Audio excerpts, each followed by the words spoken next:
हो रही थी। संतों की सहायता लेते हैं, संत के संग मिलकर एक यज्ञ का कार्यक्रम रखा, यानी यज्ञ करवाते हैं संतान प्राप्ति हेतु। अब यज्ञ होते होते सुबह से शाम हो गई। यज्ञ समाप्त होने के बाद जितने ऋषि थे, जितने संत थे, इतना थक जाते हैं कि बिना यज्ञ का परिणाम दिए ही सबके साथ जाकर विश्राम करने लगे, आराम करने गए। थकावट इतनी हो चुकी थी कि सबके सब गहरी नींद में चले गए। राजा को लगा कि संतों को अभी जगाना उचित नहीं रहेगा, सबके सब थके हुए हैं, सो यज्ञ का जो भी परिणाम है वो कल ले लिया जाएगा। राजा भी जाकर संतों के बगल में विश्राम करने लगे, सो गए। अर्धरात्रि के समय अचानक से राजा युवनाश्व को बड़ी प्यास लगती है। प्यास के कारण नींद खुली, चारों ओर ढूंढते हैं, पानी कहीं नहीं मिला। संतों को भी जगाने की कोशिश करते हैं, लेकिन सभी संत इतने गहरी निद्रा में थे, घोर निद्रा में थे कि कोई राजा की बात सुनकर नहीं जगते।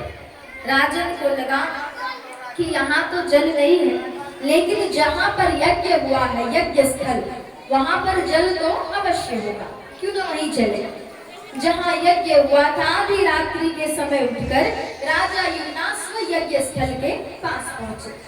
बड़ा ढूंढने पर उन्हें एक मटकी में जल मिलता, एक मटकी में जल भरा था। राजा युवनाश्व बिना सोचे समझे, इतनी जोर की प्यास लगी थी कि बिना सोचे समझे मटकी उठाते हैं और पूरे जल को ग्रहण कर गए। पूरे जल को पीकर मटकी रख के और राजा फिर से आकर सो गए। अगले सुबह संतों की आंख खुली, अपने नित्य काम से निवृत्त होकर संत यज्ञ स्थल पर पहुंचे और कुछ ढूंढने लगे।